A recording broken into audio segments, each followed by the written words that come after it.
Chapter 803, Transmitting Information. Similar experiences were not new to Lumion. He had felt this way before. Whenever Franca prayed to the primordial demoness figurine made of bone, Lumion would sometimes be nearby.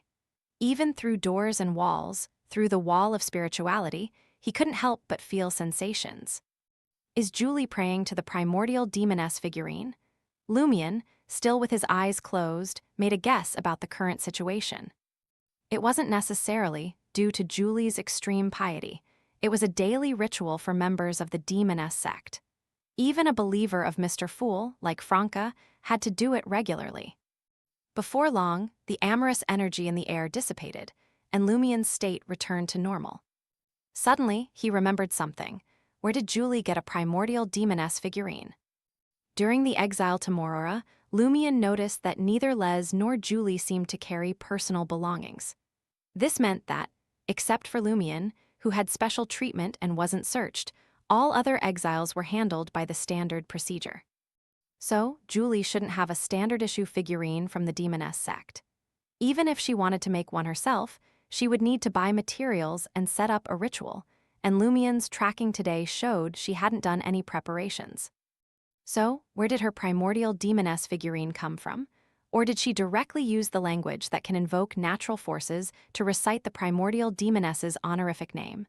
But if that were the case, the influence of the power overflow on me would be too weak. Even if it was not as strong as the residual divine power Franca experienced, it shouldn't be just a bit of restlessness. Lumion became extremely alert. He quickly had a hypothesis. Celeste had visited. It must have been this demoness, who had become an experimental subject, who gave Julie the primordial demoness figurine or something similar. Why didn't I notice? I was monitoring the room Julie was in all along. With that thought, Lumion suddenly sat up and looked at the full-length mirror in his bedroom. Yes. Celeste must have come through the mirror world. She must have communicated with Julie through the mirror, which is why I didn't detect anything unusual until Julie started praying. It's normal for the demoness sect to have items like the mirror cufflink. Silently, Lumion got out of bed and walked to the full-length mirror in his room. He felt it was time to use the mirror cufflink. He put on the glass-like cufflink and pressed his hand against the mirror surface. The button-like accessory lit up with a faint glow, and Lumion's figure immediately penetrated the mirror's surface, entering the deep, dark mirror world. Before the dark, web-like tunnels spread out before him, Lumion clearly sensed the 3 mirror imprints he had left in the outside world, and the few he had set up in Julie's and Les's rooms. He didn't rush to the mirror in Julie's room. Instead, he took out an unfinished letter from the traveler's bag. It was a letter to Franca, Jenna, and Anthony. Lumion then activated the black mark on his right shoulder, attempting to teleport to the full-length mirror in Franca and Jenna's apartment. It felt distant and had an invisible barrier. Even if he penetrated the barrier, there was a vast, silent void of darkness that Lumion instinctively believed contained indescribable danger and terror. Does this represent that special mirror world?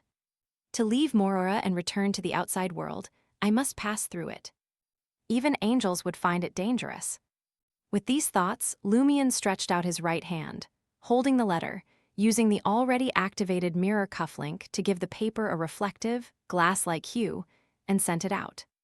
The light stuck to the invisible barrier's surface, slowly permeating it, falling into the dead silence, and heading toward the distant target mirror. It works.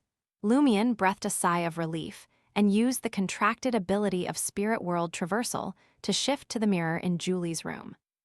The mirror was pitch black with no traces left. Lumion sniffed slightly, catching a lingering scent. It smelled like a human hormone, coupled with the influence of mystical power, faintly sweet, amorous, and warm. Not Julie's scent, Lumion nodded slightly. Celeste indeed visited.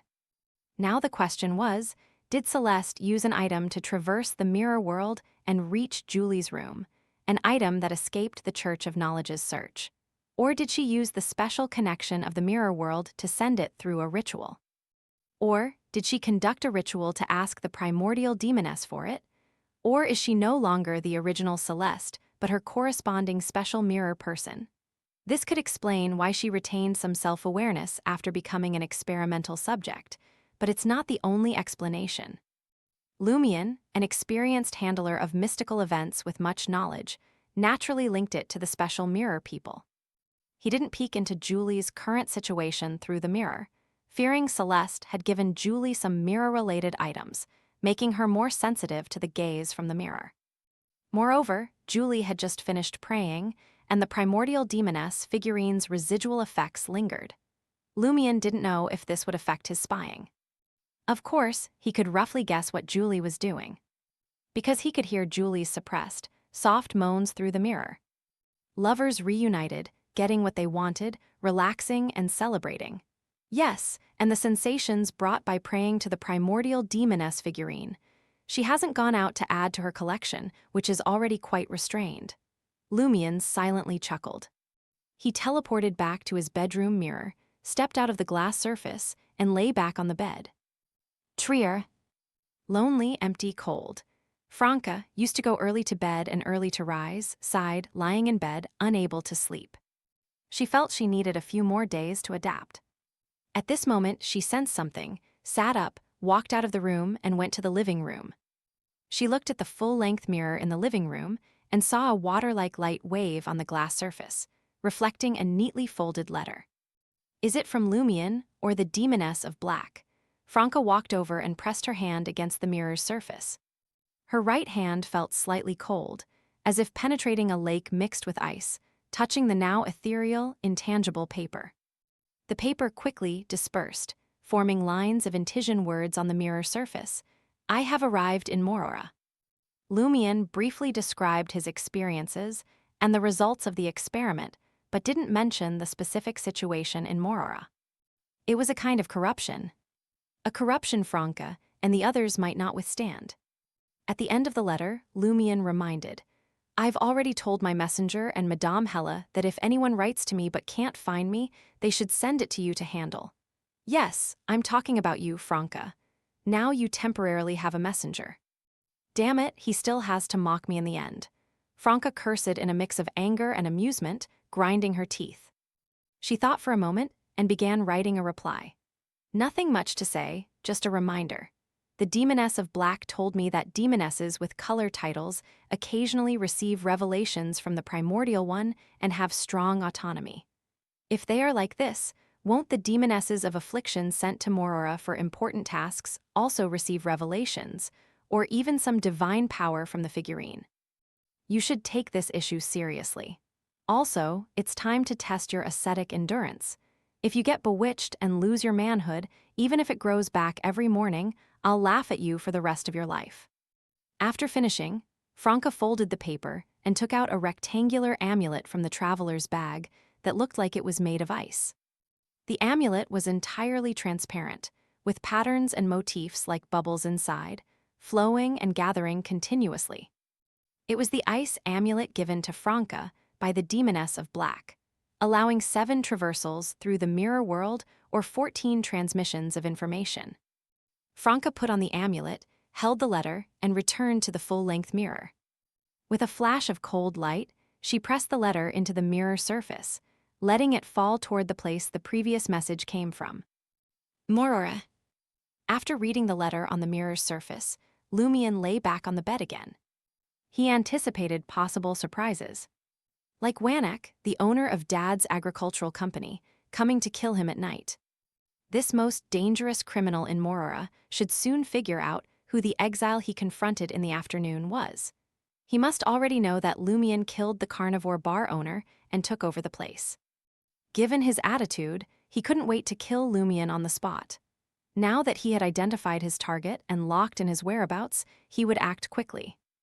Lumion hadn't slept all night, only pretending to, not just to monitor Julie, but also for this reason. Now he hoped Wanak would come soon. Then he would teleport away, leaving Julie, the demoness, for Wanak, letting them have an intense duel. That way, he could see what cards Julie had, what items she got from Celeste, and whether Wanak could further use the power of 001. To Lumion's disappointment, Wanak didn't show up all night. Is there a need to be this cautious? Just come straight here, Lumion muttered, getting out of bed and heading downstairs. Chef Les was already up, preparing breakfast with the kitchen ingredients. "We can resume operations by noon today," Les said, glancing at Lumion. "But we don't have any beef, lamb, or pork in stock." "I'll give you some startup funds," Lumion replied, just about to leave the kitchen when he suddenly heard Julie's footsteps coming down the stairs. An idea crossed his mind, and he casually said to Les, "By the way, let me tell you about a few people you need to be cautious of. Whatever you do, don't provoke them. First, there's Wanek, the owner of Dad's agricultural company." Lumion relayed all of Gusain's warnings to Les and then added, "And another one, named Albus Medici." As soon as he mentioned the name, Lumion heard Julie's footsteps pause momentarily.